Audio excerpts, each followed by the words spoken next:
Good evening. Hey, good evening.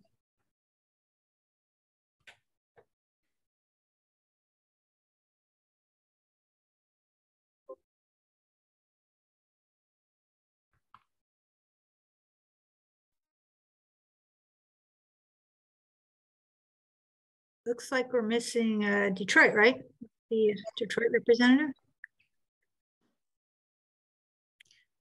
Ken's out today. Yeah, I think Denny is supposed to be here still, right? Isn't he in Maui right now? Oh. Well, that's great. Why didn't he take us? We want to go. we're so enjoying the everlasting snow. Yeah, I know. Isn't that great? How many board members do we have here? I see 1, 2, 3, 4 on screen. That is correct. Can you hear me? Yes, yeah, we can hear you. Yes, yes ma'am. Is that my computer has been a problem, so we need to have 5, don't we? Yeah, 4 is just, well, I don't know. Oh, Tony's here. I see Tony. Yeah, we need a Detroit. I thought Ken said that he was going to try and make it in an email I saw the other day. I saw him log in briefly. Well, there was one earlier today, and I don't know if there's been one since that said due to something with his mother, he was not going to be able to attend. Oh, I didn't see that one. That was partway through the day today, but I'm kind of always all over the place, so there could have been something else. The one I saw the other day. It was a day or two ago that he said. Yeah, no, there was definitely one earlier. Well, let me think. How did the rules work here? Since officially right now we only have what 6 board members on because Idana doesn't have any. Yeah, I'm here. Yeah. Oh, you're here. You have 1 for Idana, none for Detroit. But so we have 7. Do we have 7? My understanding is right Brian Gander will not be on. Janet, I believe that's correct. And I believe that is correct. I saw Brian Nichols, not Brian Gander. Sorry. Yeah, Gander's not going to be there, and Ken only if he could. I thought I saw Ken on earlier. I thought I did too when I was trying to get in, but you know, it could just be I'm old. Also, the reason you probably saw Ken is that I'm hosting the. Oh, so it was you. I knew deep down inside Silas you were Ken. I knew it. Undercover Ken. So don't our bylaws say that we need to have 5? 1, 2, 3. You've got 4 out of 7. Currently, we have unfilled positions, so we do have a majority here of all the filled positions. Yeah, we have 1 vacancy for Idana.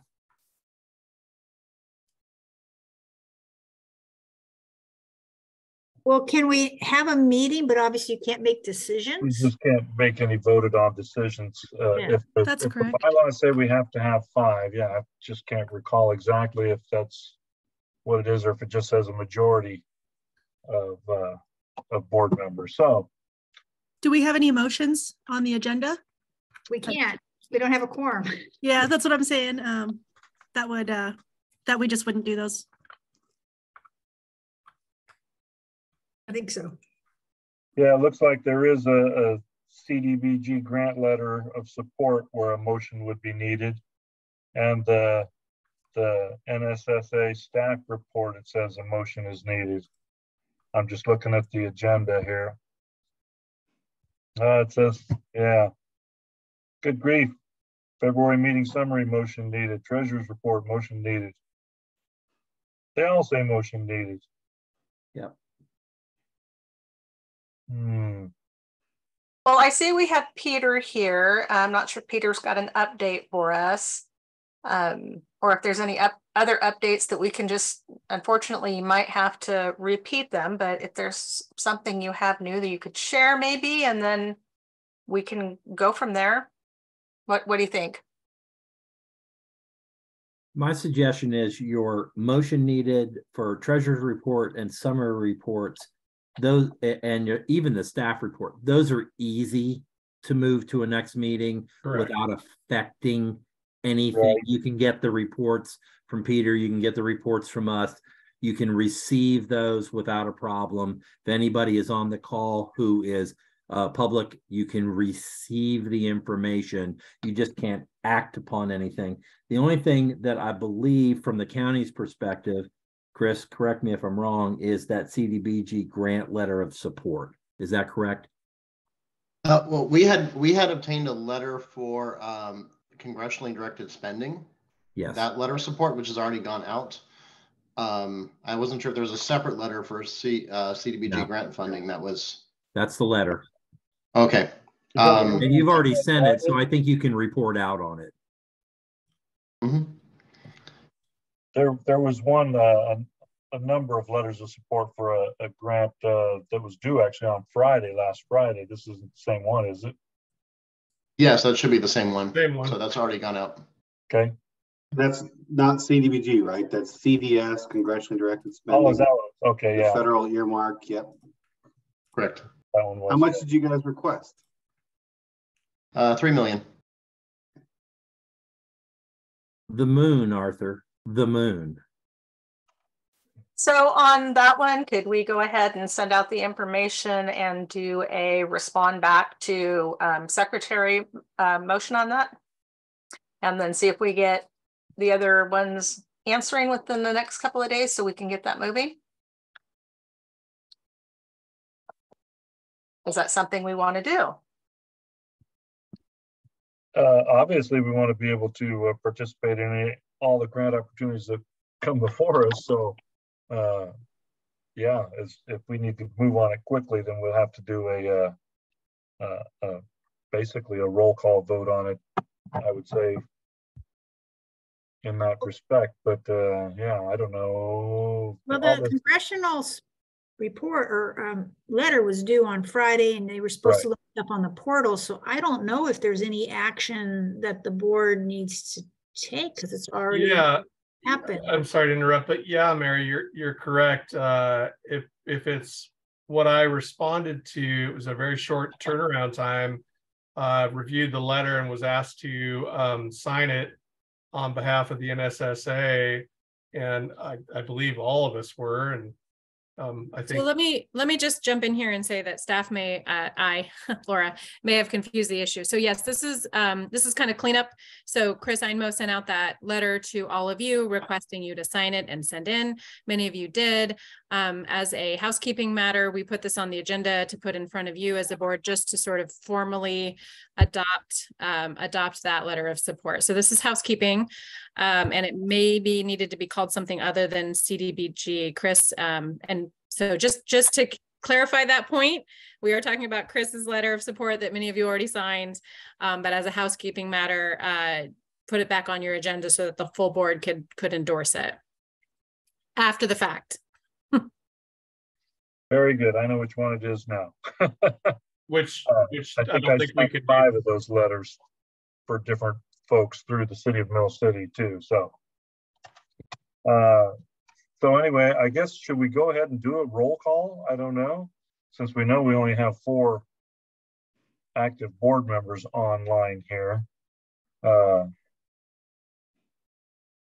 And then we'll have to move forward with just an informational meeting only, with no motions and no actions being taken. Correct? Sounds correct. Agreed. Janet, can you do a roll call for us real quick? Tim Kirsch. I'm here. Ron Evans. Here. Tony Morones. Here. I am Janet, and I am here, Janet Zionhall. Denny, Ken, and Brian are absent.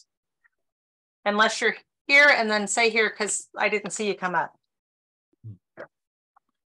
I didn't see anybody either. Okay, so any potential conflicts of interest? I guess it doesn't matter since we're not going to take action on anything, but anybody have anything that they'd like to declare as a potential conflict of interest? Is your opportunity to speak up. If there's nothing, to move on. What's that? I guess we'll look for announcements. Anybody have any particular announcements that need to be made? I'm just going down the agenda here as presented.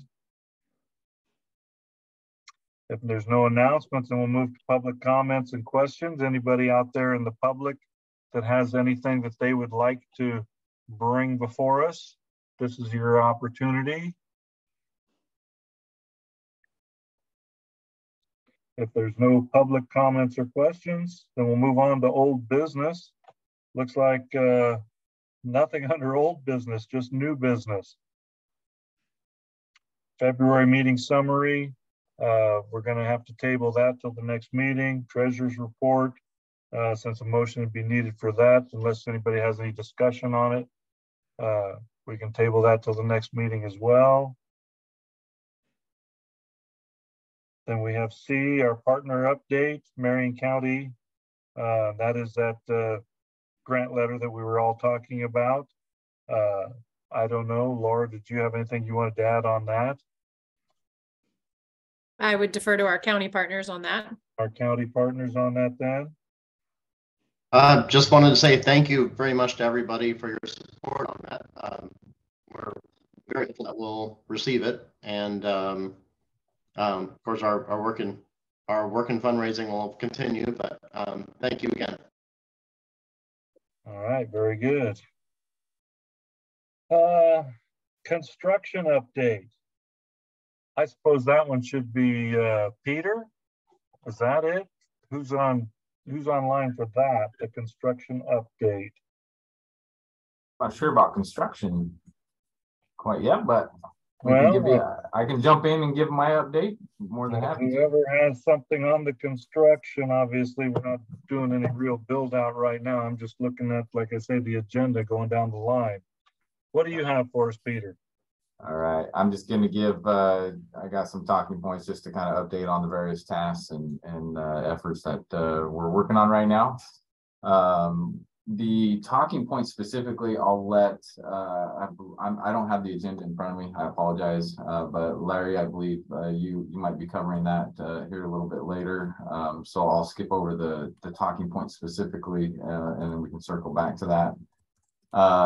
We do have a Detroit City Council update next Tuesday that we are going to be providing them, keeping them informed of the downtown commercial septic program and our efforts there. For the strategic permitting plan, SWCA, environmental consultants, they are working on that. We have a fact sheet that they put together, and they're going to begin soon to reach out to the agencies and work on the overall project permitting plan.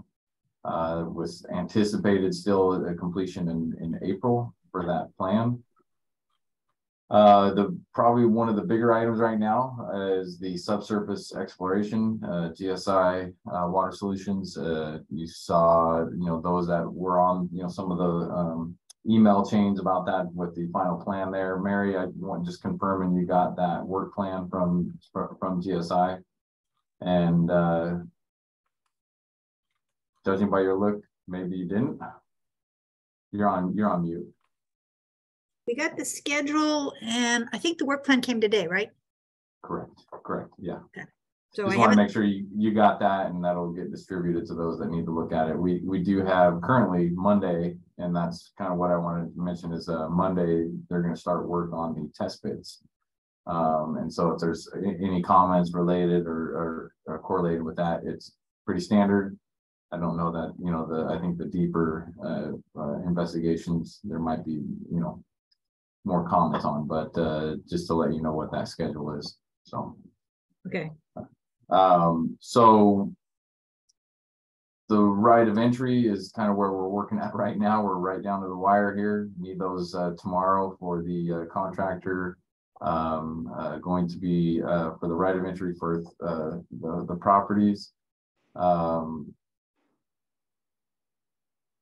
Common Street is still working on those. There's 2 of them that we still need.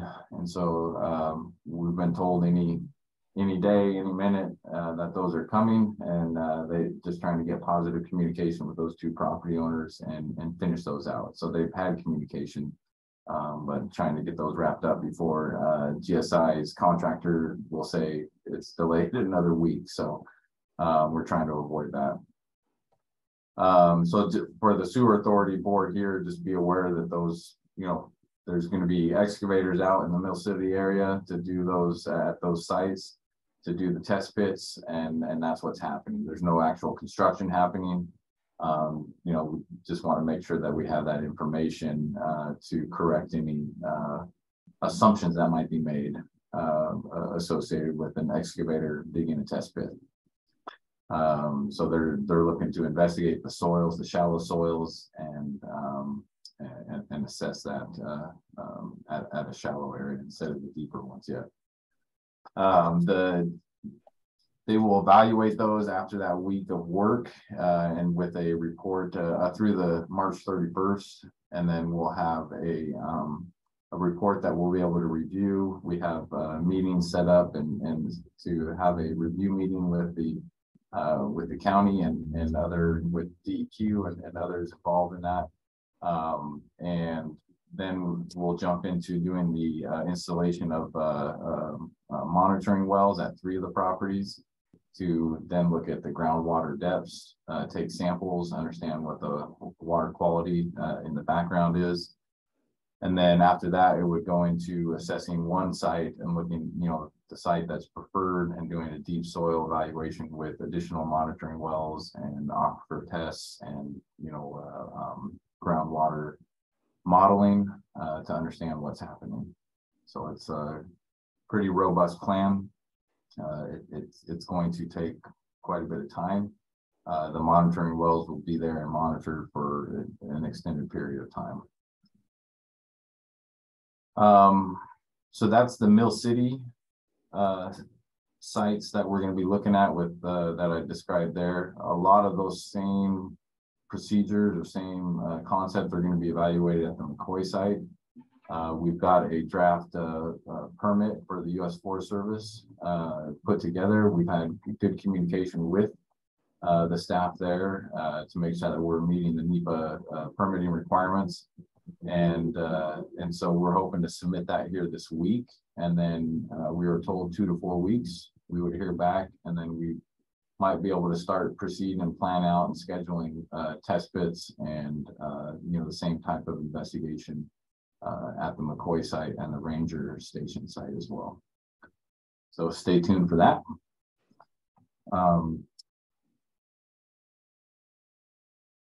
Last one here, we have the property acquisition support with Common Street Consulting. They're helping us with the communication with the property owners to make sure that we're crossing our T's and dotting our I's and having good communication.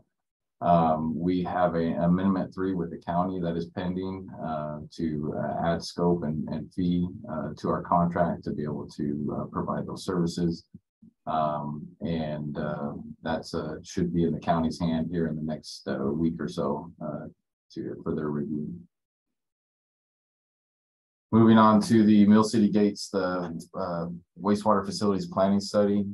We had the kickoff meeting on the 22nd of February. We discussed quite a bit, but we discussed population, flow, loading criteria, had a wide array of representatives there, well attended. And I thought good discussion. As we move forward, there will be less numbers of folks at each of those meetings, but the right ones. We will make sure we have the right people in the rooms when we have the discussions, the subsequent discussions. We talked about effluent quality criteria, got feedback as much as could be provided at this stage, I would say, Mary, without knowing the data and that we're trying to collect right now with the subsurface investigation. Talked about some of the treatment options as a summary and as a preview into what we'll be looking at. Some of the outcomes that came out of that were a request to provide a short presentation for the board on wastewater treatment process. I apologize, it's not tonight. I will give a little bit of a heads up and get it actually on the agenda. Hoping next month we'll be able to provide that. It'll be a high level. This is what happens with wastewater treatment in general. So stay tuned for that. But I wanted to let you know that we didn't forget about that, but we'll catch you next month. The other request there was a tour of the Mill City's water pollution control facility for the board members. I think that's a great event that we can work on.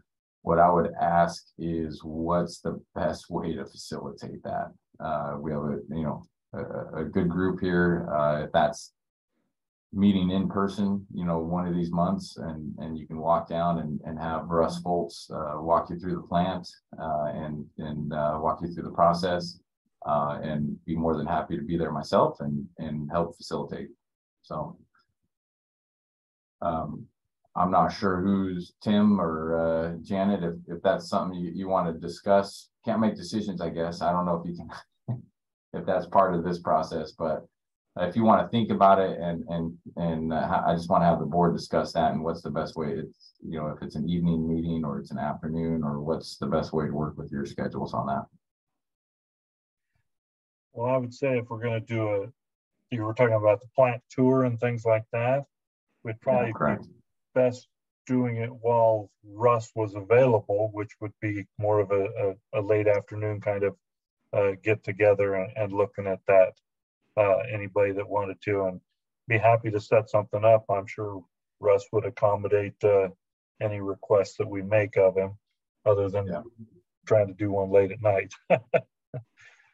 Well, I would something prior to one of these board meetings, the hour before, have that meeting, and then I'm not telling you to meet in person, because I know the Zoom meetings are productive and helpful for your operations, but you could have that walkthrough at the treatment facility, and then you could meet at the Mill City Hall there.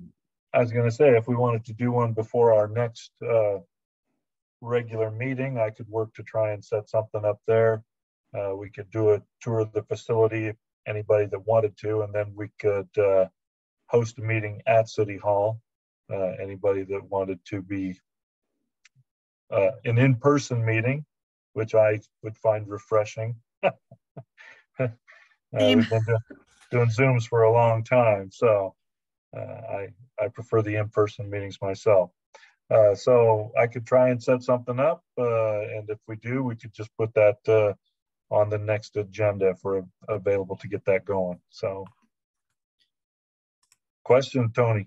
Yeah, real quick. Would the purpose of the tour of the treatment facility be just kind of a high level kind of here's how it works type of overview? Is that what you're thinking for people who are not really, haven't toured a facility before?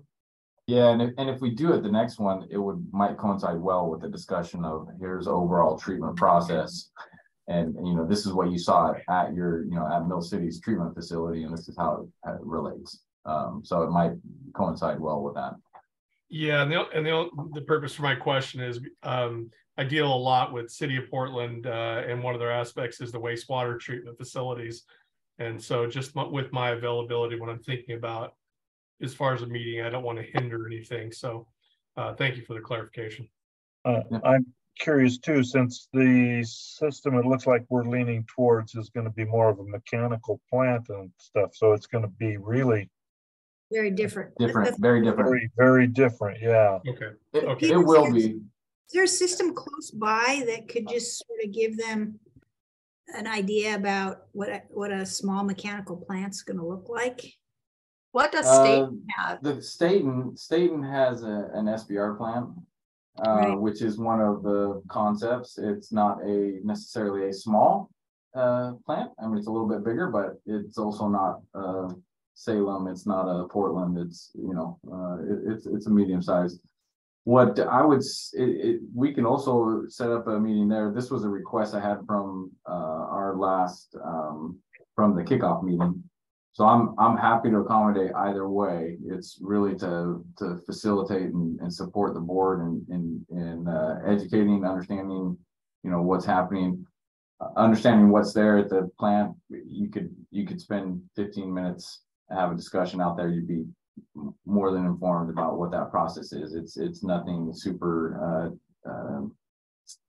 robust. You're standing in one location talking about a couple different pointing at it and going walking you through it. So and you could do a visit to Staten, you could do a visit to a number of other facilities.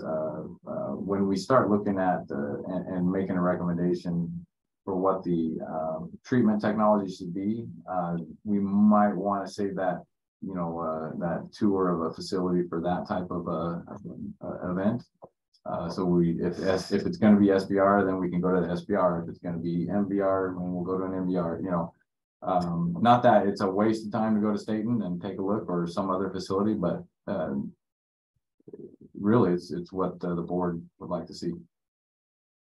Well, I think Brian Gather was interested in understanding a little bit more about systems, so maybe we should ask Brian. Sure. I'd say the tour of Mill City's plant really wouldn't take very long either.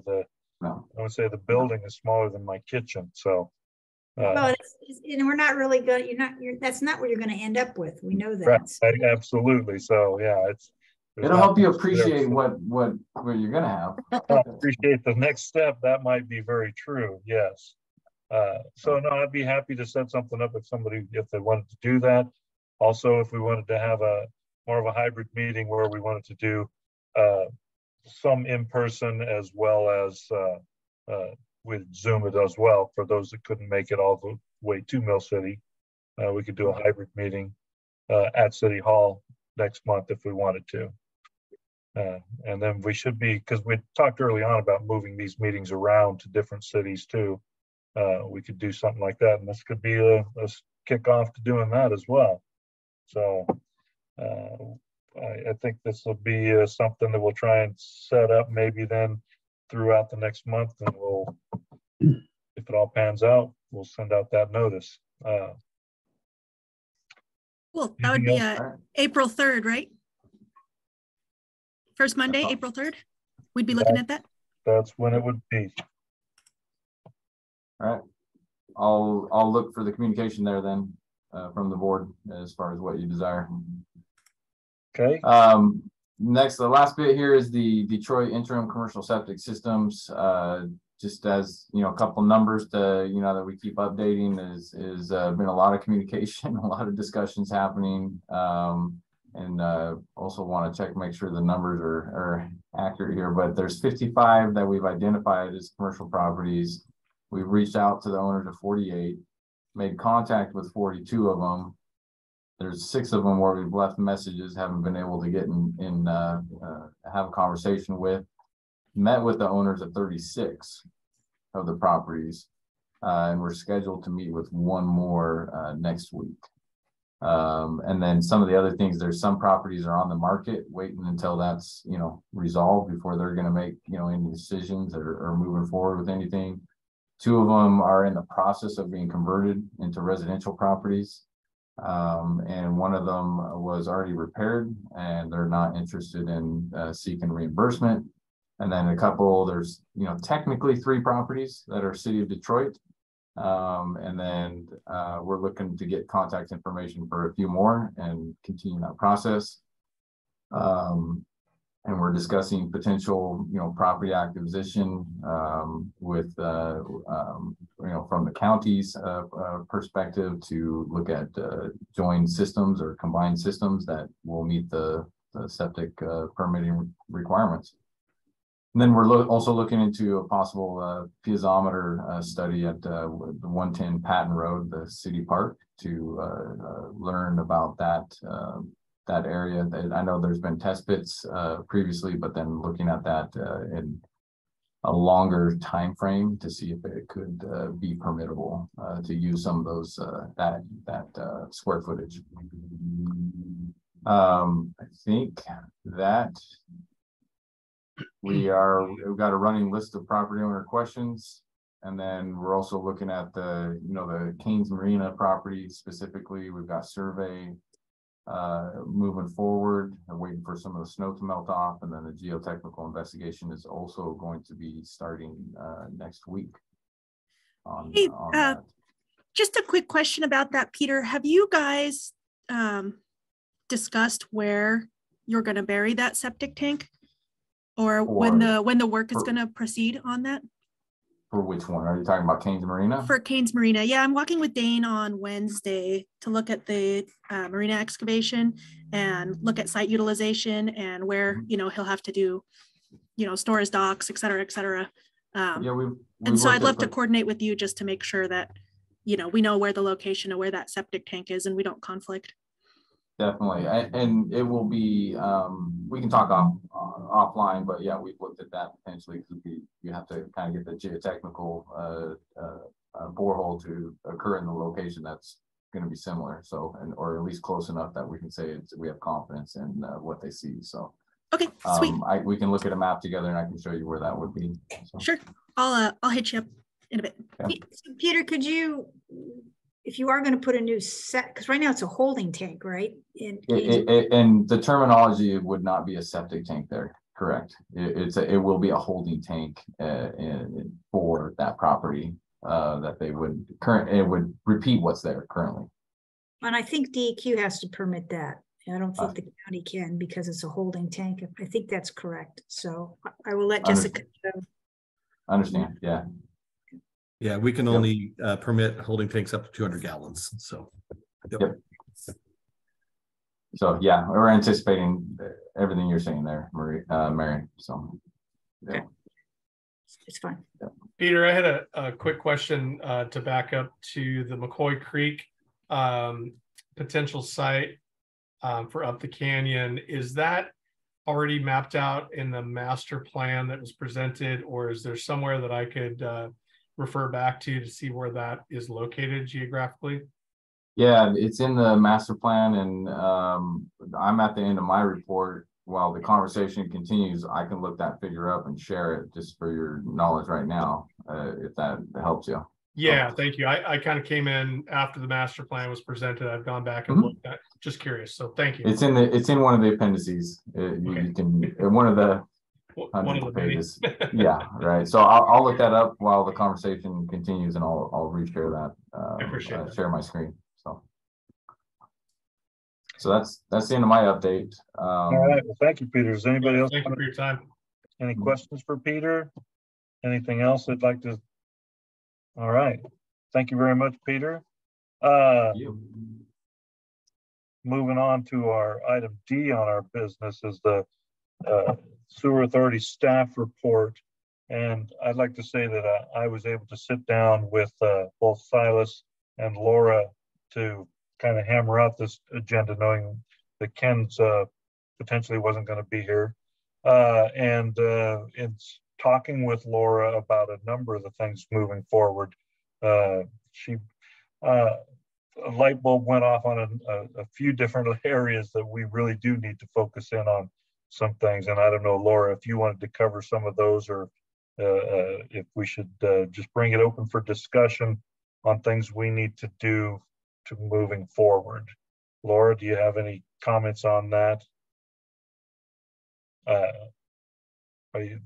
Hi, I just if I can just pause you for just a second, Mr. Vice Chair. The county earlier today sent just a quick email to me with kind of a last minute update, and so I'm looking at Chris Einmo really quick about, do you want to get on the, you want to include that as part of your county update before we move on, or are you good? On that one, I think Peter kind of covered all the points we were talking about. So thanks. Yeah, I think we're good. Okay. And then I'll turn it actually over to Scott to present the staff memo. Thank you. Okay. All right. Silas, can you put up the memo?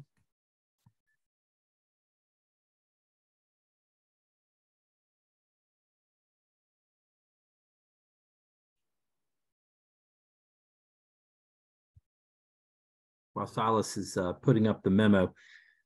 Thanks for giving us some grace of a month to put this together. We took a look at it last month, and we really wanted to focus in on those things that are important on the operational side. So everything that we're focusing on for you folks is really about those decisions, those push points and touch points that you folks as an authority need to be dealing with. And so what we tried to create is a living, breathing document. It changes every time something new is there, so that we can insert it and or take something out, but note where we are so that you folks have a living document. Silas, can you put that up for us?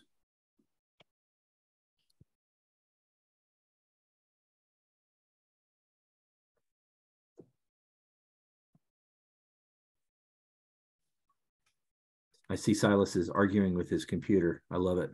What I do often.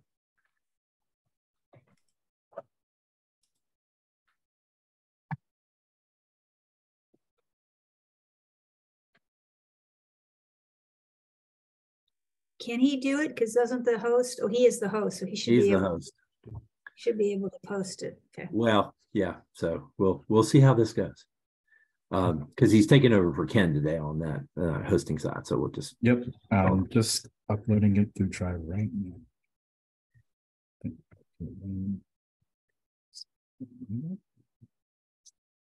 So I do have an ask of the board. If you like this document, I would like to be able to share it with the McKinsey project, just because they are just the beginning of sort of thinking about, oh, how do we pay for things and so forth. So I just thought if it's a useful document to you, if you're okay, if I could share that with another board so they can, you know, start thinking about things too, even though it's somewhat different and they're more at the beginning stage than where you guys are at now. I don't have a problem, but I think that's as long as the board signs off on that, that's fine with us. We're trying to make a document that is not construction oriented; it's operation oriented. So, you know, our reference to construction in there is pretty simple. While Silas is trying to get that up, what we're doing is, I think it was sent to y'all. Can I get a raise of hands that everybody got it? Okay. Yep. Right. And here's the link. Yeah. Oh, and here is a Google link to that. All right. That I want to click on.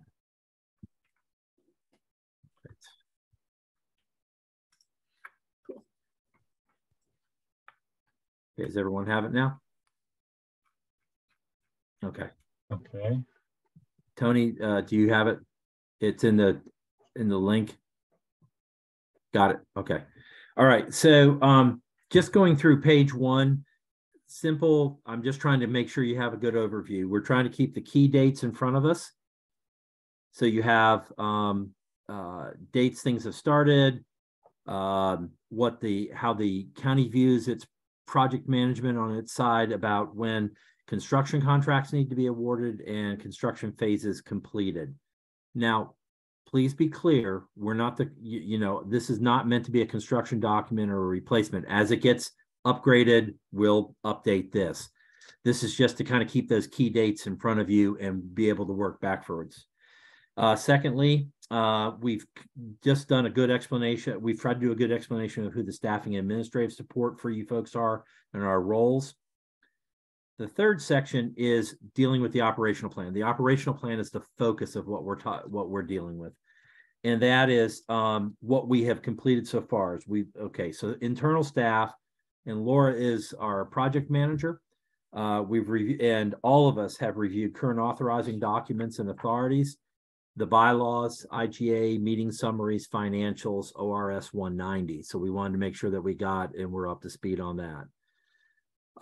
We've completed that. We've reviewed all planning documents of the master plan, communication plan, and action plan. And then we've started, and what's underway now is that we're reviewing operating plans and models for similar utilities, things that are set up or proposed to be set up like you folks are. And I think that's really important to note. So we're looking at groups like JWC and LOTT. LOTT, I think, is out of Washington State, but it's a similar authority. JWC is down in Oregon. We've actually found other examples as well, but we're looking at everything from charter and bylaws, policies, budget and financials, down to their staffing structures and their plans. So how everything integrates. And as we go through this, and you'll see that there's some action catch items in here, we'll bring those forward to you folks. You'll deal with action items. You'll have discussion points, and then we'll make that part of the record and get your direction, put that back in, and then get to the next piece. Hey, Scott, yes, ma'am. Before you go on, will you also look at a sanitary district? Because this is an authority, and if they're going to need more funding, it might be that they become a district. So I'm just wondering if there's a place. We are looking at districts as well, Mary. We're making sure we do that. That's going to actually be part of some of the action items down here. We're going to explain that a little bit better. But yes, we are looking at districts as well. We're trying to make sure that fundamentally, what are you right now? What do you look like right now? What does Oregon law say you can be? So we're trying to keep within those realms. But yes, we will definitely be looking at what a district looks like and what are the pros and cons for that. So that's all meat for the board to have and discuss and chew on. The next piece will be financial policies and procedures, where we are with that. Now, those have already been completed. However, we want to, how are they going to integrate into the operational plan? That's really the focus of how we move those. Status of some grant writing and some communications going on. Also, Silas sent you a copy of what the board already has as a communications plan or a framework. That was also sent. Okay, so the next part, again, we're not the project, we're the operational plans. These are our understandings of where things are. Mill City Gates, Detroit Idana, estimated cost, what's underway, what's going on in very simple terms, construction cost, and that the fact that they'll be updated. So the next project that's ongoing right now is, as you folks are well aware, is the septic repair and replacement grant program. That's something both the COG is doing, the county is doing, and I can never remember the name of the CDFI that's also doing it. I can't remember if it's Craft 3 as well is doing that. So we have with the county been coordinating our joint COG and Marion County projects. We're working together. We have one set of criteria, they have another. So this is about the reimbursement program that is that going through both of our organizations. So we'll keep you up to speed on that. Now, the next step is the most important, and that's on page 3, and it's with the headline, Next Steps for Consideration Action Requested by Staff. You'll note that there's 5 bullet points. I want to just go over this with the board right now. So as they begin to, as I said, we're doing the research on similar organizations, as Mary said, different types of structures, making sure that you folks are aware as this thing gets realer. Let's face facts. 2019, 2020, 2021 were different years in different phases of this project and different understandings in your mind about what they looked like, how they ran, what the cost was. So as this thing moves along, it's important to understand the structure that you are, what the limitations of that structure may be, what the other options may be. We're just trying to make sure that that discussion and that full understanding by the board is constantly in front of you, okay? This is a very big and pricey utility. And so it's a big asset. It's also at the same time, for those of us who love accounting, liability. So it's both of those things to you all. So there are 5 bullet points, and that's what I wanted to go through with you folks right now. At the advice of the construction side or the planning and engineering side of this contract right now, our staff did a really hard dive on making sure we understood the financial and economic analysis moving forward. That's a very important piece of set of assumptions about what's going on. It's also guiding a lot of your actions moving forward and trigger points for you folks for us to stop you, have a discussion, make sure you dive deep into that, you understand the implications of that, and then be able to keep moving on. So one of the first bullet points that we want to make sure that we're being clear with you folks is that making sure that this board is directing us through this contract to research, summarize, and present two different types of models. One is an embedded model, and the other is a standalone model. What we mean by that is that embedded means that the organization itself and its assets and its management are embedded or part of another organization, be that Mill City, be that Detroit, be that Gates, be that Idana, okay? Or the county or somebody else, whoever that it is, that's an embedded style. So it sits in there. And when an organization sits in an organization or is embedded in it, then those rules of engagement, HR, financial policies, reporting periods, audits, all the other things that you're subject to, then have a relationship to the embedded organization. It also deals with your management structure, who's doing the reporting out, how bills are getting paid, how assets are being managed. The second model is stand on your own. Right now, you are a standalone organization. You're an authority of which you have 4 equal members in there right now, okay? So that is a stand, and you can stand alone. You can both stand alone or you can embed. The reason we want to make sure that we're having this conversation with you folks is so that you understand the upside and downside of each of these structures. Being on your own sometimes feels really politically controllingly good, but take this from a retired city manager and utility director, it ain't always what it's cut out to be. And yet there is another side, and that's the embedded side. This is a very expensive asset. So we think you need to take the structure and where you sit on your own, embedded in, that conversation be had with the board and be understood where you're going. Does that make sense around the board?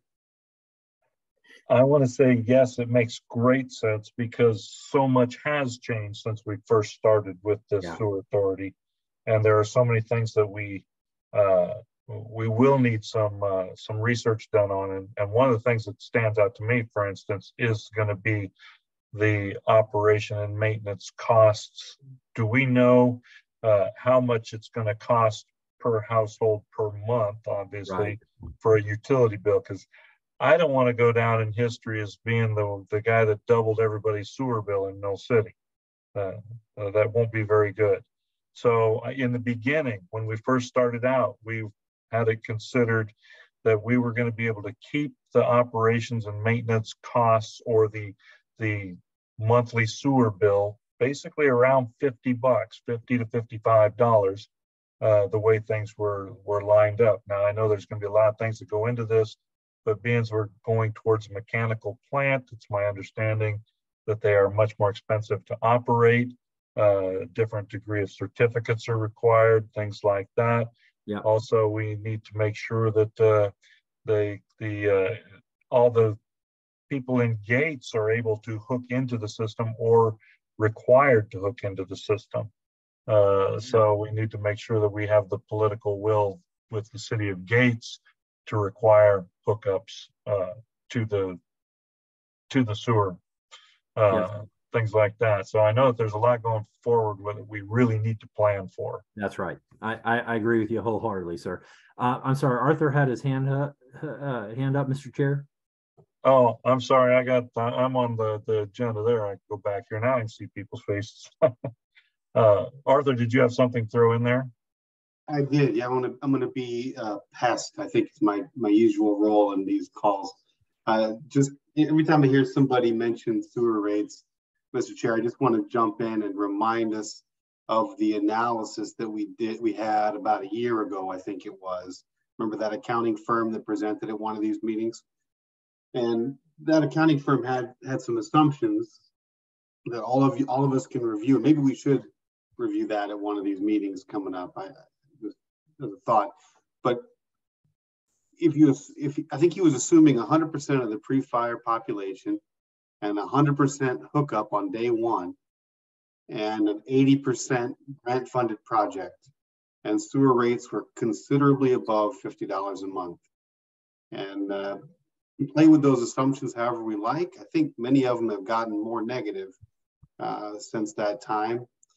And I just think it's worth keeping that in mind and helping set expectations in the community that $50 a month is likely not going to be the sewer rate. And I'm sorry to be the bearer of bad news every day. Quite frequently, I think I bring this up, and I just feel like it's important to do. So thank you for letting me speak a little bit. Absolutely, it's important to do. We need to hear the truth going forward of what it is going to cost, because even if the whole thing is paid for, which is what I'm assuming it's going to be paid for, if it's unaffordable as a monthly sewer rate for a low to moderate income household, which so many in these communities are, then really we're not going to have support amongst the community members for it. So we got to make sure that somehow we're able to keep these rates affordable. So part of what we're doing, Mr. Mayor, is making sure that these conversations are staying in front of you, that those anything in those plans that is being worked on is being updated and moving forward. Now, remembering in the end that as this project moves forward, the bar is never truly locked. It's always a little bit of a moving target. It has deviations from mean, and it has that kind of play in it. But nonetheless, we've stated that is one of the first things out of the gate is making sure we have that. Second thing, the feasibility study will be updated. So, that is a crucial piece of this as we move forward. So looking at your time horizon, remember that inflation rose in less than 18 months too. So just remember your time horizon between now and the end of when the construction actually going through a project and those cost changes.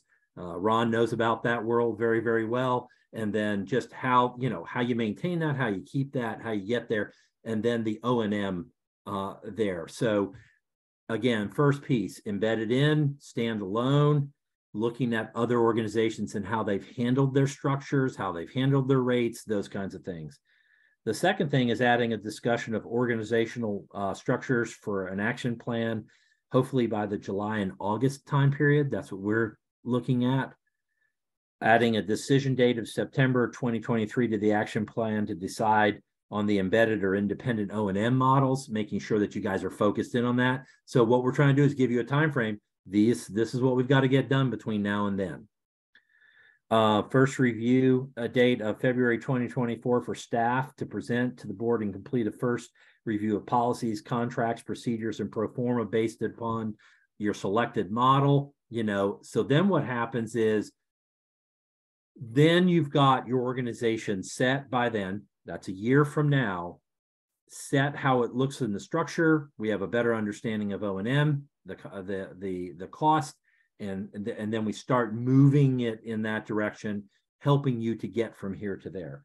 And then adding a discussion regarding required septic decommissionings to inform that pro forma model, hopefully by August of 2023. You guys are going to have to discuss that, put it on the table, have a discussion about that and what that means.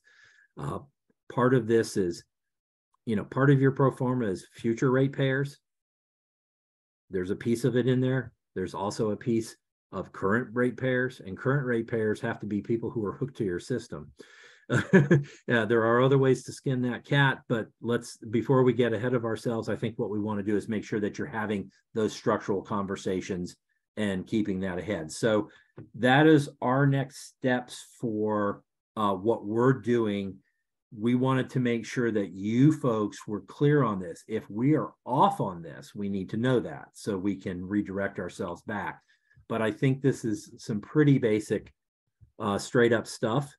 And there's a lot in motion right now, and this is the work that has to be done within the time. The last section I wanted to add, just so you folks know, I'm going to do a show and tell here.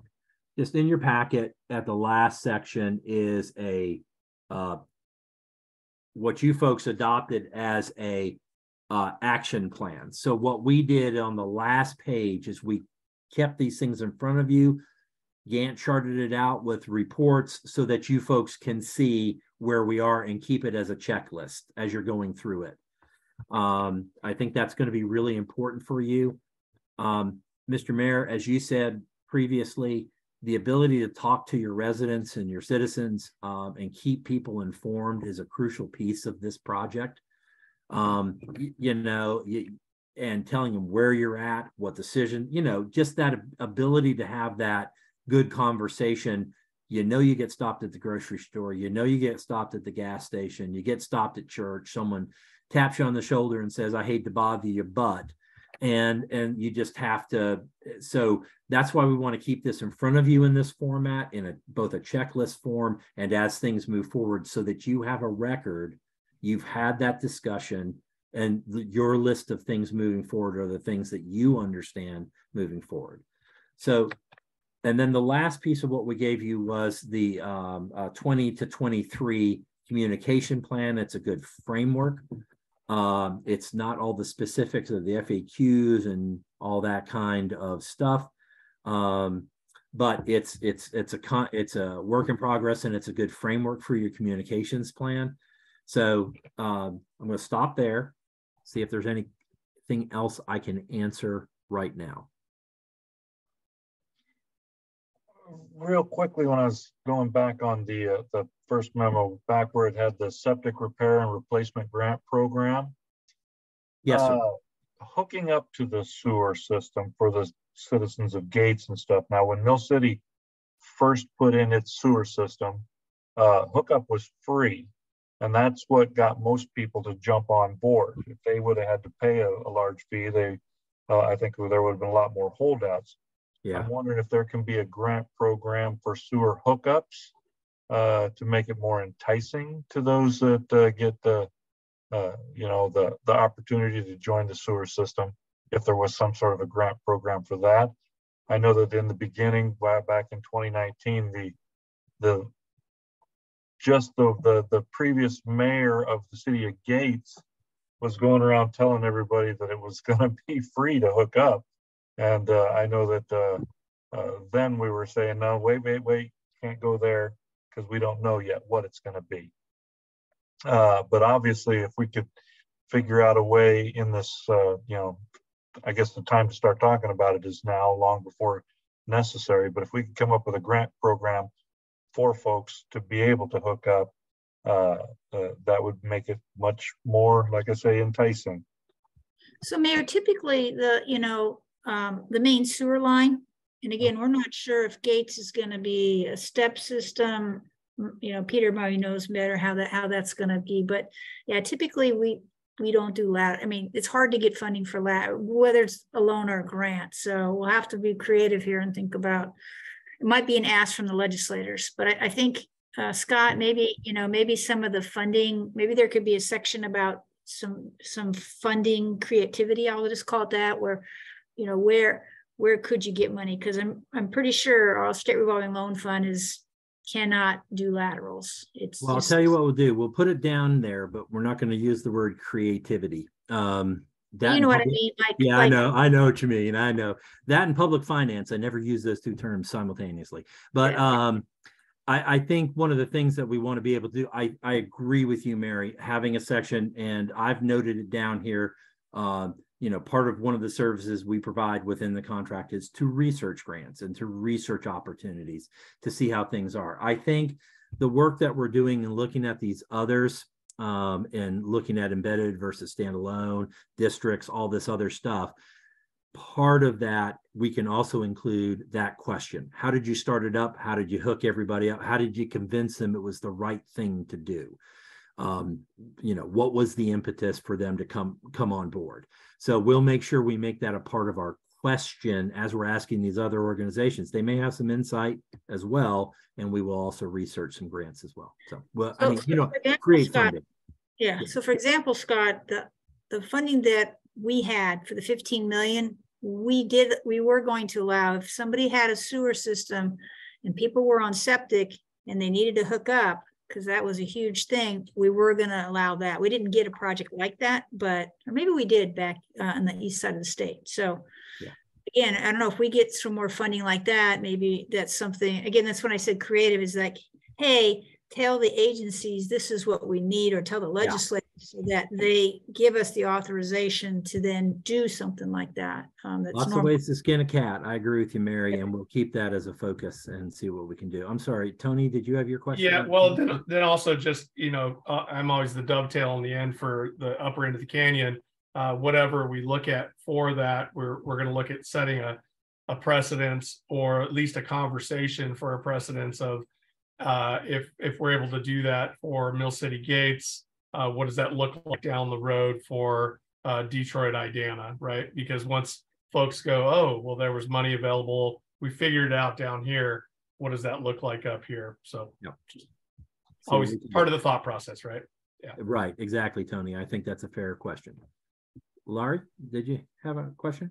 Yeah, you know, I feel like a light bulb kind of went out as I was looking at this next steps, where you say looking at the pro forma models. I'm curious if we're going to be working off of pro forma templates, and if we have some, because it, you know, it's just like, oh man, you know, if we can get the pro forma model and identify our gaps, you know, as a group, we might be able to find, you know, where we can fill those gaps, whether we can make those sources and uses, you know, like complement the operations, or if we truly need to, you know, like figure out other means within the operations themselves and not within, you know, revenue generating at the beginning of the project. And so I was just curious on our next steps on those pro formas, because I could just see that thing, you know, like share screen in front of our board meeting and us being able to really have a good discussion about it. Yeah, well, part of the presentation, once we find out more information from how the other organizations are set up, or how are their financials set up, how is their capitalization set up, how is their depreciation and future capitalization set up, you know, and what are their rules to follow? In other words, cost for joining the system, how do you hook on, you know, what are the rules for engagement, financial reporting, and those things. So that's all part of the research we need to do. And I think once we see enough examples, we'll build a model and we'll see what it looks like. We'll certainly work also with Chris and the county team to make sure that what we're doing is sound, looks right. But I definitely appreciate the county working with that one section of your feasibility study to have that updated, the economic development section of that, the cost section of that updated for operating and for future expectations. So that's going to be very, very helpful. And I look forward to engaging those folks if they pick up the phone and call us and talk to us about that. That'll be one of my first questions is what is the O&M system that you see working look like? You know, what are the considerations that you think we need to plug in from the work that you're doing? So good question. Yeah, I just see it there. I'm like, oh man, that's just like 5 rows in there. We could tease it out. And you know, if we're all here together. Nothing like a bunch of kids with an Excel sheet. Yeah. You know, either that or Access, you know, take your pick. You know, I don't know. Access is actually kind of cool. So for those of you who are old school like me, yeah, I'm with you. Don't worry. I learned Fortran and then Cobalt and then DBase. So, you know, I remember carrying punch cards around and losing them all in my shoebox. Anyways, so any other questions on our report, Mr. Chair, members of the board, or anybody else? This is our outline. This is what we're going to use. Is this acceptable? Personally, I like all those bullet point action items that we need for consideration. Okay. I'd love to be able to vote on them tonight, but unfortunately we can't. Obviously, we're one board member short of having a quorum to vote whether to move forward with those, I guess, is what I'm thinking. Yeah. But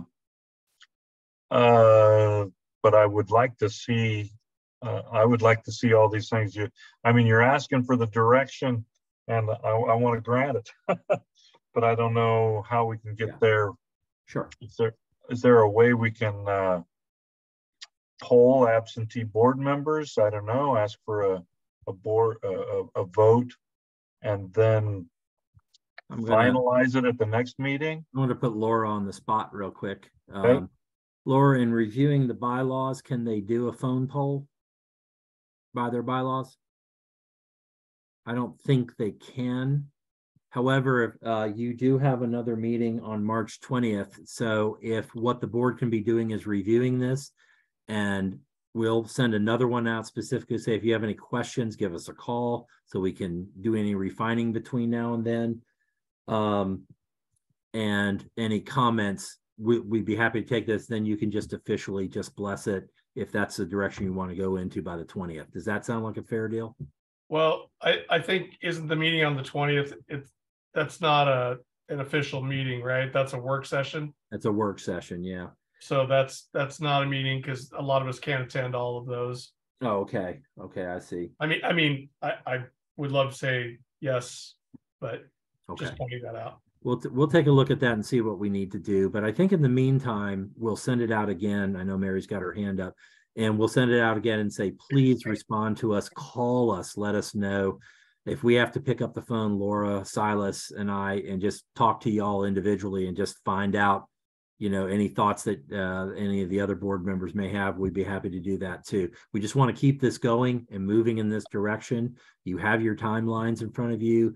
There is some work being done to update that feasibility study, that section of the feasibility study. So I think things are in motion. I think you're in good space, but you know, I think we'll try to keep the conversation up with you folks. How does that sound, Mr. Chair? Does that sound fair enough? That sounds very good to me. I'm just curious, the 4 board members that are here, do I see somewhat of a consensus that these are all bullet points that we need to take action on? Yes. So, yeah. So we kind of know going forward the way that the vote will go once we're able to bring it to a vote. I think Ron had his thumb up. Yeah, Ron gave a thumbs up for it. I saw that. So that's very good. This looks like this looks like it might be an outline type thing that we could add detail to as we go along. Is that correct? Yes. That's the idea behind it, Ron. It's a living document. Very much so. Yeah. Yep. Yeah. Appreciate all the work you put into it. It's a great direction. Good. Very good. So good thoughts going forward there. Mary had a question, Mr. Chair. Yes, go ahead, Mary. Scott, could you add, because we say O&M, it's kind of nebulous. So I was wondering, and Peter may be able to help, sort of, what are the typical issue that are in there, like, paying for the operator, paying for I&I, inflow and infiltration checks, ordering chemicals. I think, again, part of it is the education of what goes in, because it can be totally different than Mill City's plant, which is, basically circulating gravel filter.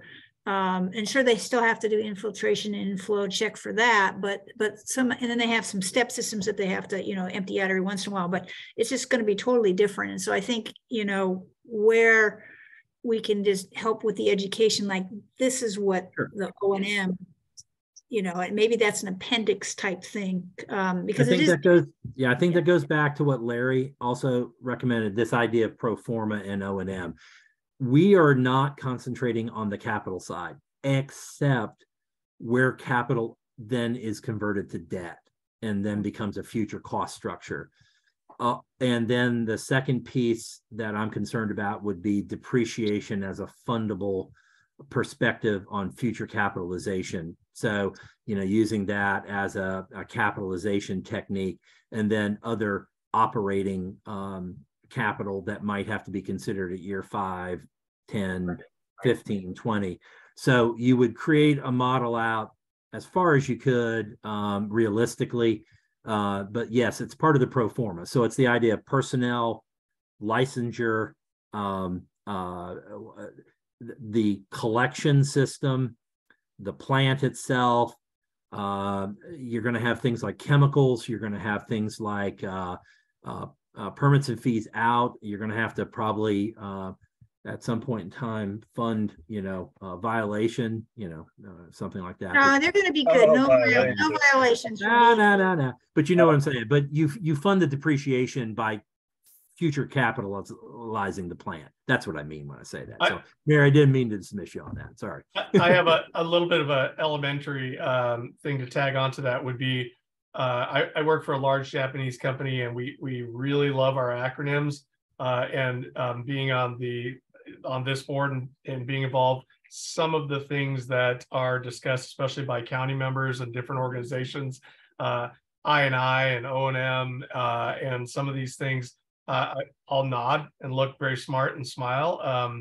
But sometimes having, whether we're talking about an appendix, a little bit of an explanation, especially if we look at bringing on new board members, initially might be helpful to help a definition page. Have an intelligent response to some of the conversations. Infill and infiltration is I&I. Yeah, thank you. And not that it has to be repeated time and time again, but yeah. No, but a definition page of acronyms is an important thing because, you know, folks, there's nothing more frustrating to you as a board member, because I know it's frustrating to us as a staff member, to meet up with someone and they ask you a question and you're like, you know, you can only say, I don't know the answer to that, I'll get back with you, so often before you actually have to give the answer back. So to be an educated board member is the best kind. And it's, you know, I think that's part of it. So we'll put down we'll put down a definition page on what all these things, operating and maintenance, inflow and infiltration, other things like that. I think it'll make you better as a board member. And I think I agree with you, Tony. Yes, sir. Ron?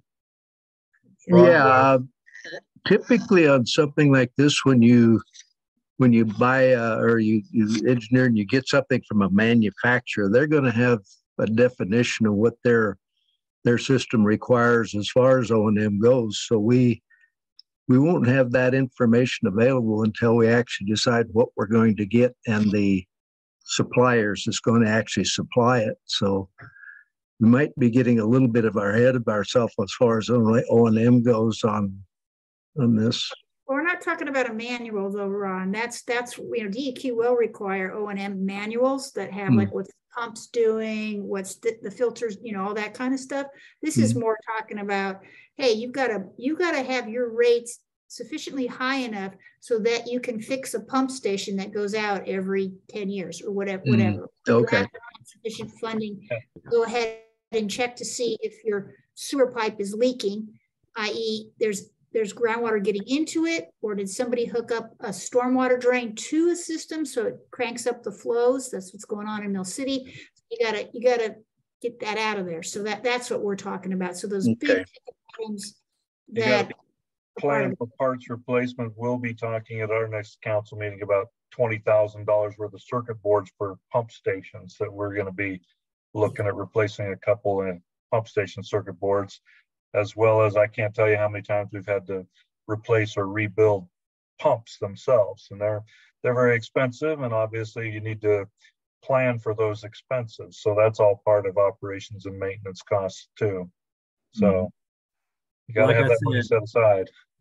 Sewer plants are a heck of a lot nicer to explain to people than a police report from the city of Las Vegas. So, you know, I think that being said, we hear you. We're going to focus you on the operation and maintenance side of things. That's our objective.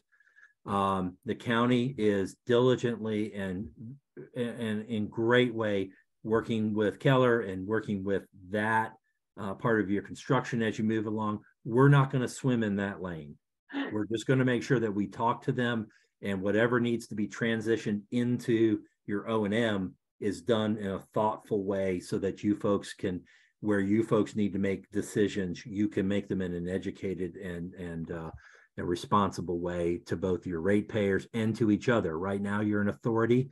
You're four different governing bodies sitting in this authority. We want to make sure that that structure right now is respectful of each other, keeps each other up, and is functioning at a high rate of speed. This is a big asset and a really exciting project. So that's our objective, to keep you within those four corners and help you guys make good decisions. So that's the end of our report, Mr. Chair, unless there's other questions.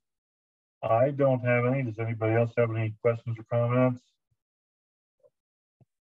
Nice. If not, then looking at our agenda, that pretty much covers our agenda for this evening. Not quite, Tim. We got those. We got those talking points I wanted to review with everybody. Oh, very good. But I'm going to turn it over to you then. Cool. I don't know if we're able to share screen on it, or let's see. Here's see if this link works that I put in the chat that you guys can open up. Tell me if it works. Try sharing screen, Larry. See if you can. See if I can share my screen. The link works. All right, cool. It looks like we can go all together though. Okay, cool. So what is this document? Back in December, when we were first doing commercial septic grant. It's not showing. I had it for a second, and then I went to just a blue window screen. Uh-oh. I think maybe you hit the wrong window to share. This one? There you go. Yeah, there you go. Got it. Okay, cool. Back in December, when Marion County was first working on stakeholder engagement for commercial property owners in Detroit for the septic program, getting ready for that public meeting, Denny and I met up with Peter and Brian to talk about some talking points and say, okay, we got to make sure that we're all saying the same consistent thing. And so we went over some different ideas last month. If you guys remember, we talked about some other questions that we're all getting from constituents in the area. And it said, okay, well, you know, like, let's keep developing this narrative, make sure we're saying the same thing, and that we have, you know, appropriate answers, and that, you know, we're not all deviating, because knowledge is power, right? So let's just take a huge step back to the 1,000 foot overview to, you know, we've been really down in the details today. And so let's look back as if we were just a, you know, random constituent member of the public that doesn't really know anything, you know, where we could start. Well, okay, well, the project has 4 balls in the air, right? We have interim septic that we're working on right now that has the 2 components, commercial and residential. We have the Gates Mill City Project A, which is going to go to a plant and funded by the $50 million. We have Detroit Idana Project B, and that is going through design and permitting, as well as looking for the funding for the rest of it. And then the last ball in the air, what we love here and just talked all about, is the operational plan. And that's really where NISA fits in. So we tried to look at some of these topics that touch all over there, and that we think are the questions we're getting in the community. And you know, we could just start running through them. So one, what is the official dollar figure allocated for temporary commercial septic for redevelopment of the business core in Detroit? It's being administered by Marion County. Currently, $3 million is allocated to this program. We're pursuing additional funding if commercial needs exceed the available funding, but additional funding is not guaranteed. So how much is the, you know, quiz time? How much is the Detroit commercial septic? What is the official dollar figure? 3 million. 3 million. Woohoo. Tony wins. Okay. There are, I guess, 200 points. Oh, no, it's a competition here. No, it's not. As business owners, what information do we provide to Marion County for them to understand our septic needs? As we heard from Peter's report earlier, this one's getting a little bit outdated because most of the property owners have been reached. And if they haven't been reached at this time, you know, well, they better reach out to Chris Einmo. So as of February 24th, they've all made contact, working with the county's engineering consultant, Keller Associates. They've initiated the initial information collection design process. Information the county needs is the same as what would be needed for a new commercial septic building permit application. The core purpose of this program is to assist property owners realize their redevelopment goals for their property and spur economic redevelopment in Detroit. If you are, or you know anyone that's a commercial property owner and have not yet been in the contact with the county or Keller Associates, please contact Marion County Public Works as soon as possible to ensure your needs are addressed while funding is still available. Chris, do you think there's any targeted members in Detroit that we're looking for? Any names in particular? Maybe one of the NISA members knows. I think we have reached everybody. See if Peter's online, if anyone else, just put that out there. But I think think we kind of reached everybody that we can at this point. Mm-hmm. So that's pretty good. As business owners, how can we maximize the benefits and resources that are available from Marion County? You gotta, you know, think like a business owner looking for a grant, or a free septic tank. It's a unique opportunity for commercial property owners impacted by the 2020 wildfires in Detroit, because this program is able to design, permit, and construct new commercial grade septic systems on behalf of commercial property owners at no cost to them. All commercial property owners within Detroit are eligible to participate. Once constructed, the new septic systems will become property of the landowner. Because everyone's redevelopment goals and site limitations are unique, property owners can get the best value from this program by working directly with the county's engineering consultant, Keller Associates, to begin developing their commercial septic concept. There is also a critical need for clear ground area to accommodate the installation of septic drain fields, a challenge that may be mitigated if property owners are willing to work collaboratively with their neighbors. Keller will explore these needs with commercial property owners during design. Commercial property owners that are willing to share a system with their neighbors will also realize lower cost in the future by sharing the cost of future system maintenance. So that's a lot of words, but go ahead, Mary. We're looking into, so again, DEQ permit systems that are 2,500 gallons or more, but we're looking into sort of legally from our perspective, what needs to happen if you have a shared system. So anyway, there could be more to come, more input from DEQ to the county about, hey, you know, this is what we see would be a good idea to make sure we have in place, like easements, so that if one of the businesses said, you know what, I don't really want to be part of you anymore, what happens, right? Because if you're sharing a septic system, you can't exactly not participate. So anyway, thinking about, or at least maybe we should have a sentence here about something about how they have to have an agreement that would share the cost or something like that. So we'll have more for you, more information, but we are asking those questions to make sure, at least if it comes to DQ, what type of agreements we're looking at. Because again, if you have shared systems and we're not having the city of Detroit oversee it, in other words, they would be the one holding the permit, it'd be the businesses, then how does that work? So more to come on that. Larry.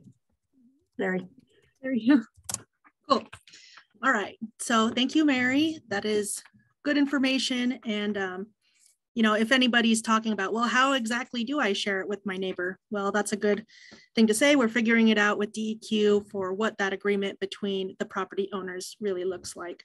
So this one's kind of wordy. Let's break it down a little bit. Unique opportunity. Okay, this first sentence here. So essentially, the legislature is giving a free septic tank to the Detroit business owners in the commercial corridor. Why? Because then they can start to redevelop. They're new, commercial grade, and they're really innovative because essentially they would be, and really environmentally friendly, right? Because essentially they would be able to connect to the sewer system afterwards. And that's what I hear from external people, when they ask me about, hey, I heard Marion County's working on septic grants that are super innovative systems that'll connect straight into the future sewer system, and that sounds that's what I hear from Joe Blow Public. I say, okay, yeah, that's accurate. Sounds better than I could have explained it. And so I thought, oh, okay, that makes sense. And then redevelopment goals. Yep. Okay, I think we got through the rest of them. All right, so on that other half of the first ball, septic systems interim, is the residential septic system program. So we say we got $3 million for commercial, and then how much do we have for residential? $2 million, right? And then we also have the complementary grant funded by DEQ of approximately $4.5 million to reimburse property owners for costs they have incurred restoring or replacing their residential septic system impacted by the 2020 wildfires. So that's, correct me if I'm wrong, Chris and Scott, $6.5 million for residential and $2 million for commercial. Well, we actually have a 3 million for commercial. I had that number right. But this was kind of left deliberately open-ended just because we don't know what that commercial septic form is going to take. And as Mary pointed out, there's still some kind of unknowns working through. But I think, you know, as we have kind of stated before to the board, and we're going to go up before Detroit, we're very optimistic that we'll be able to create a much more flexible program. We're just looking into those grant funding rules. Okay. So let's see, 4, 6. All right.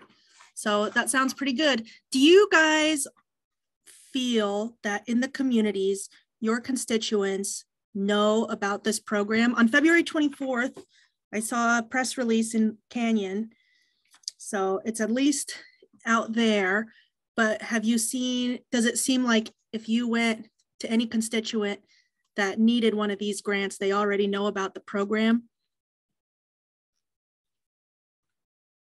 Ron, I see you shaking your head.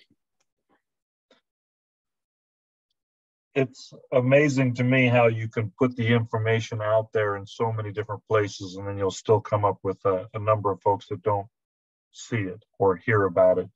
But I did get someone actually forwarded me an email of the grant program here, I want to say a week or so ago, asking me questions about it. I didn't have any real answers for them at that time, though.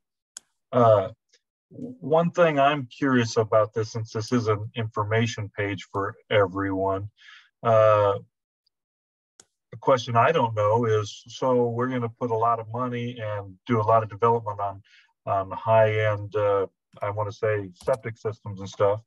Are folks going to be required to hook up to a sewer system when it comes into Detroit, Idana area after all this money was invested in good systems, good septic systems?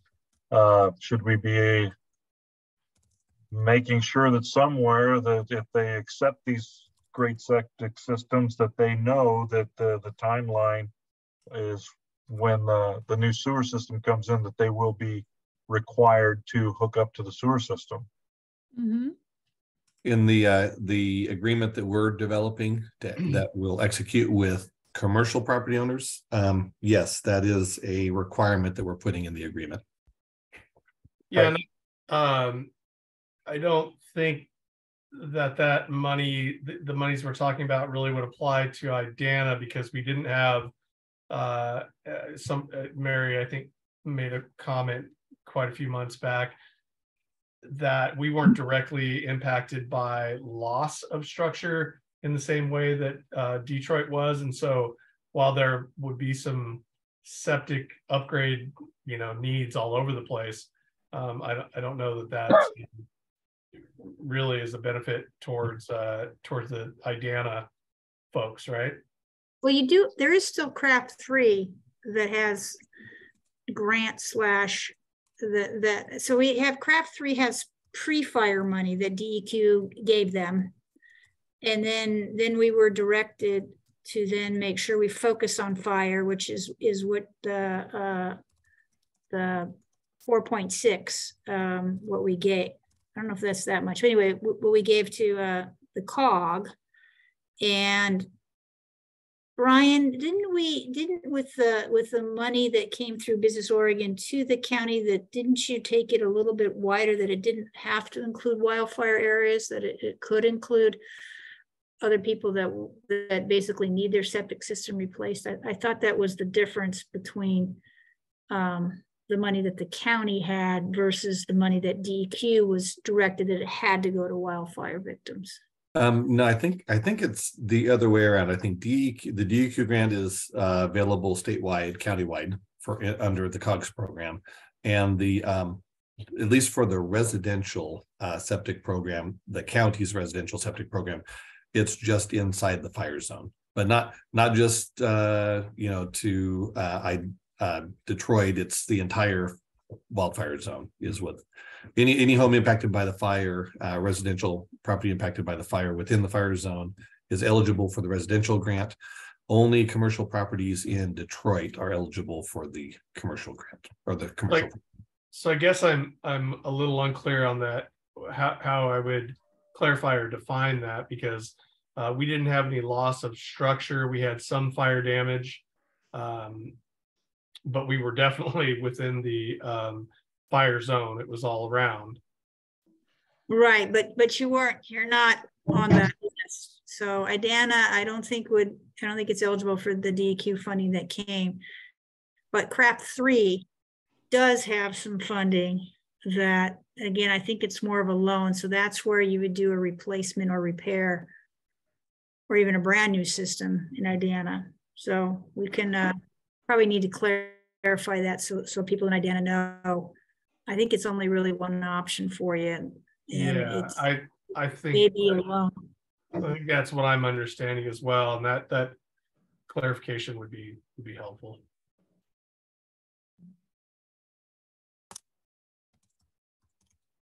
So Larry, we can talk to Megan, and it's actually on our website. If you go to DEQ's website, it talks about like CRAP 3 and what it's doing. So I think that's the only one available to them. Okay. That sounds good. All right. What's the most effective way for NISA city officials to encourage business owners in Detroit to communicate their redevelopment needs? Well, this one, that ship sailed a little bit, so we're going to skip that one. What is the current status of the interim Mill City system improvements? Tim, you ever get this question? Yes, I do. And but the status changes daily for us, it seems like, too. So. What have you been answering to your constituents when they ask you this question?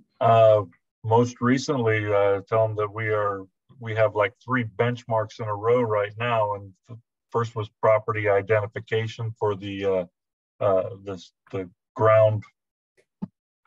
I forget what we call it, but it basically the area to develop for the disposal site.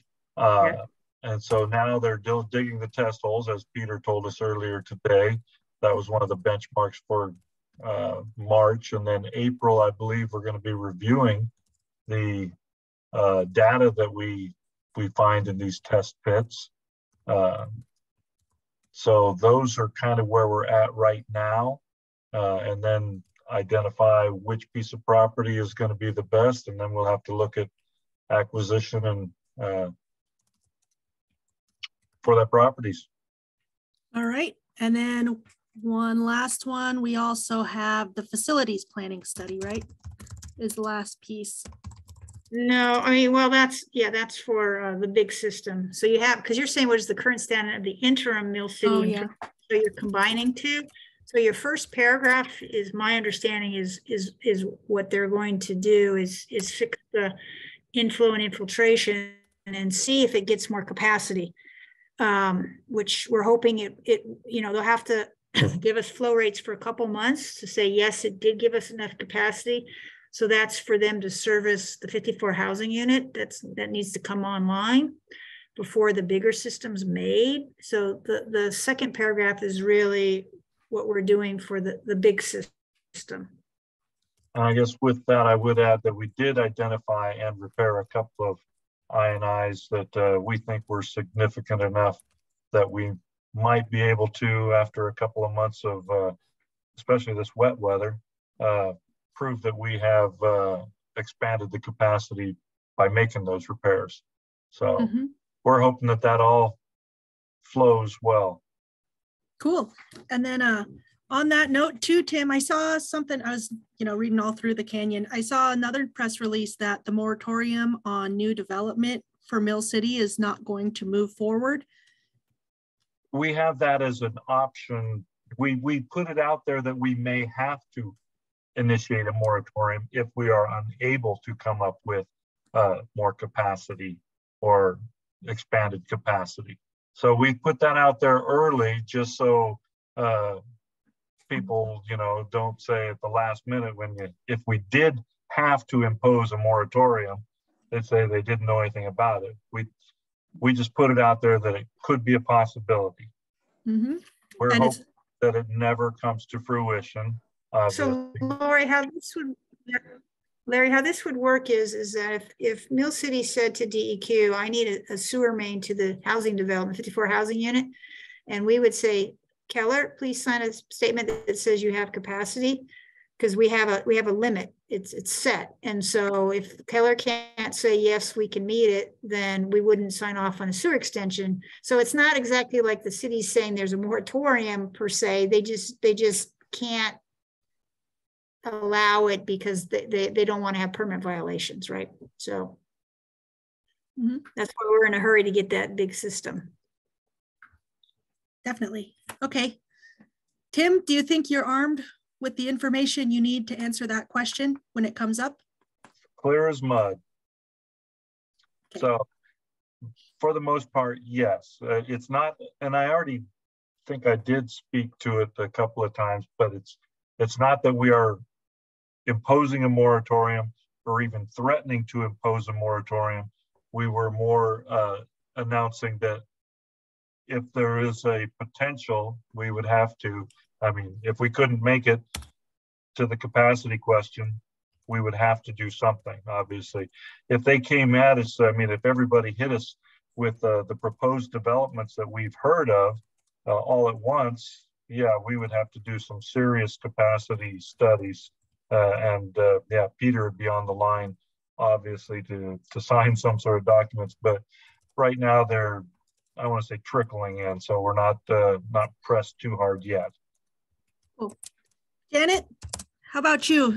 Do you think that these 3 points, that you are able to answer them for any constituents that might come?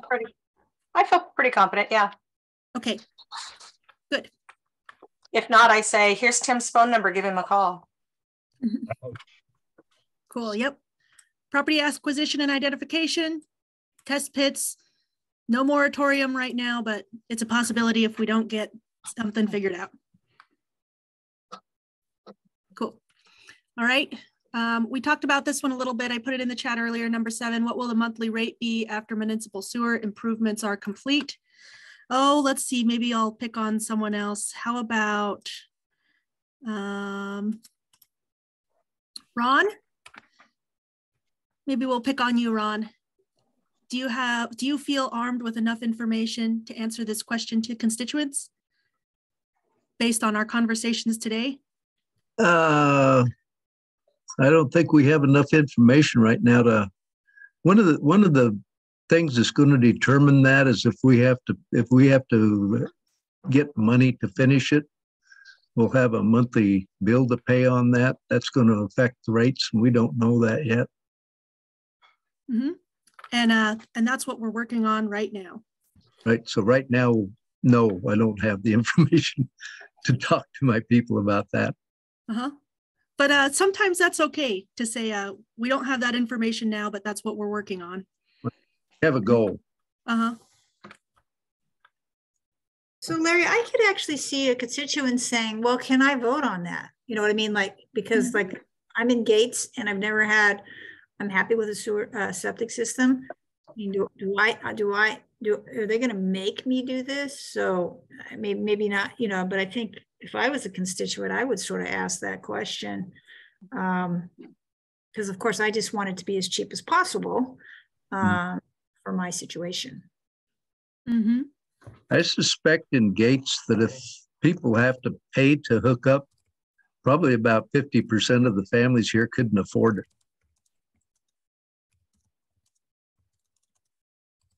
Yeah.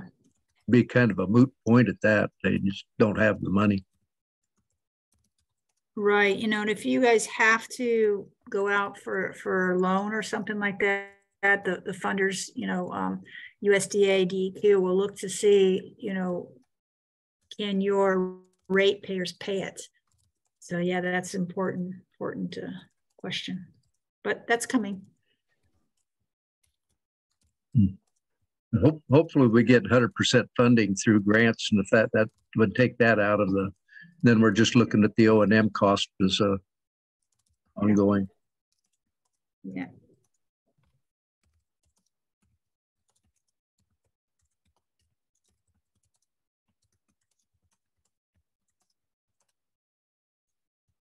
Mm-hmm. So, okay. I think that sounds like, Ron, a pretty accurate, well, it's a little speculative, right? Because we don't know if we are 100% funded for construction through grants. But right now we're short. Mm-hmm. Right now we're short, but you know, we're working on yeah, that $3 million congressionally directed funds. You know, we're fundraising right now. So that's at least a positive. Yep. Cool. And what is the timeline for construction? All 50 million in current project funding must be fully expended by December 2026. ARPA timeline. That's what I tell people. I say, I'm on ARPA timeline. So that's the construction completion goal for Mill City Gates Sewer Project. This is a very aggressive timeline for a project of this size and complexity. Therefore, we are asking property owners to be as responsive as possible and keep contact information up to date. For the commercial septic project in Detroit, the goal is to complete design and permitting work by the end of 2023 and construct all of the new system during the summer of 2024. So, you know, my boss here, Chris Epley, he told me something once. He said, constituents, Larry, they're all pretty chill unless you're digging up their yard. And so it's I think this is a good date to keep in mind when they say, oh, when are they going to dig up my yard? 2024, because this project is on recovery timeline for the ARPA funds, has to be done by 2026. And then, does that sound accurate to you, Chris? Yes, and I think to share with everybody as well, we haven't asked for what can I do to get my commercial septic up sooner. That's why we're exploring other options to give people who need to open their doors something a little bit faster. I'm sure a lot of you have been asked that same question as well. So that's really one of the goals for trying to get a commercial septic grant, is it's a way for people to expedite that a lot faster if it's going to be just a single user, small system. Is my understanding, Chris, right? you know, thinking about that, you know, Sorry, go ahead. On. No, it's my understanding in Gates right now that the only funding available is for reimbursing residential for their outlay and for fire recovery. There's nothing for the commercial side in Gates at this time. Is that correct? That's correct. I'm sorry. I was speaking specifically about the Detroit commercial septic. Yes, for the commercial in Gates, I mean, that's the sewer system is on a much shorter timeline. So the goal is just to get them to get the new developments on sewer. Okay, and then here's another pop quiz for you, Chris. Oh, I'm on the spot. Okay. How about the Mill City improvements? What's the construction timeline, or I guess completion date for that?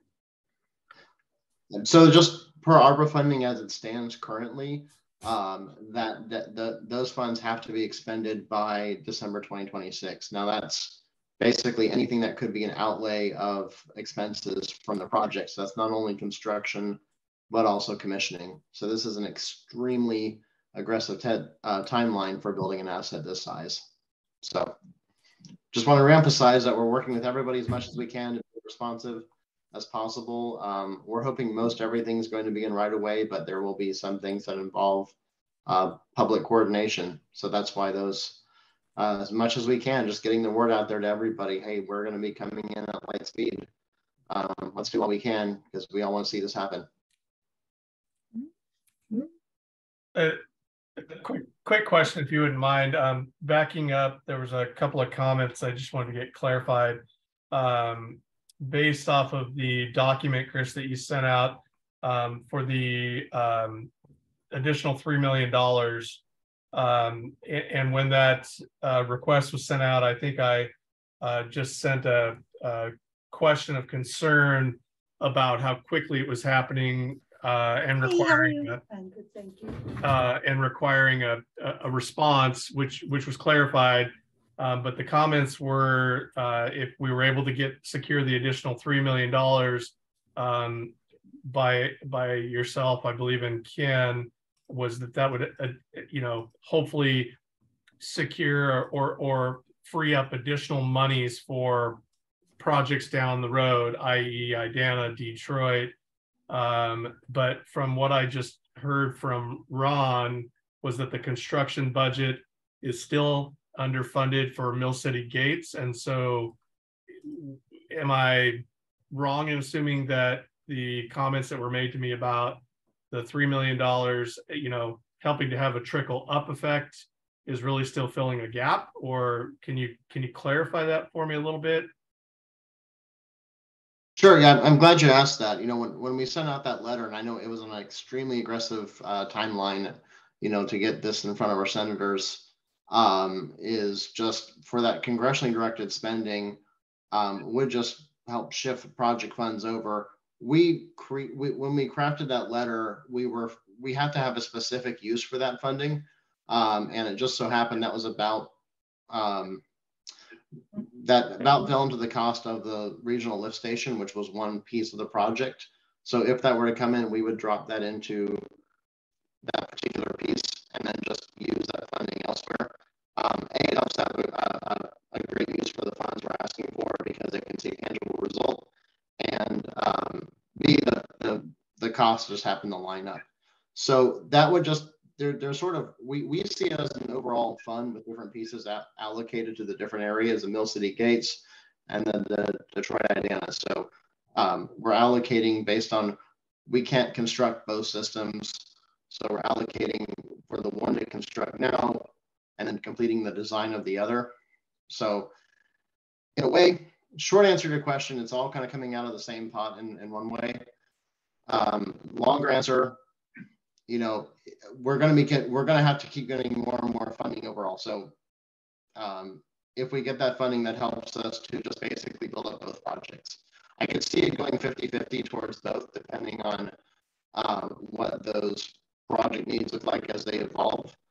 We know for sure that the funding we have, correct me if I'm wrong, but I don't think it'll get us all the way through design on that Gates, on the Detroit Idana system. I could be, I don't want to speak though.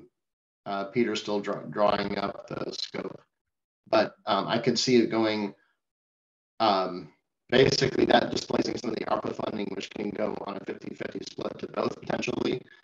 It all depends, and that's just one avenue of funding we're pursuing.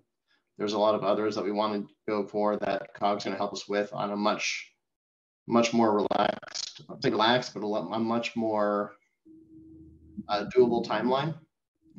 I don't know how good our chances are of getting that $3 million this time around, but we got to take every shot. Yeah, no, and I appreciate the sentiment and the reasoning behind wanting to get that put in for the funding, because again, I think all of our intent is for the overall Canyon project. I just want to be careful when I'm asked in a rush situation at a council meeting or whatever, why I pinned my name to a certain amount of money. If I make a comment based off of what my understanding was from some emails and things that that money would, the implication was that money would help that trickle up effect, when in reality we're still filling a deficit, so we're still always still continuing to fund, right? So we just, I want to be careful on how I present people that are already a bit suspicious in the whole process, because it's been such a long process, if that makes sense. But bottom line, I do really understand and appreciate why the rush and all of that. So sure, understood. And I think that's a great point about there's going to be a lot of questions at those level, those specifics, which specifically, which community is it going to benefit? The short answer is all, but the longer answer is that we'll have that trickle up effect.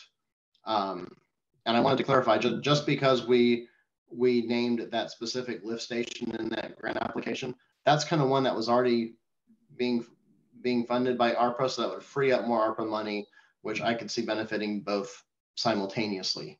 Just off the top of my head, it could be a 50-50 split between those two areas, because we've got the interim septic, but we've also got additional things to look at in the Mill City Gates area. It will depend on those changing project needs, because we don't know exactly what everything's going to cost right now. Yeah, no, I really appreciate that. And I think part of it is just how I receive it through my filter, and when I communicate that on a different level, right? So I want to make sure I temper that communication and have a clear understanding. So thank you for that clarification.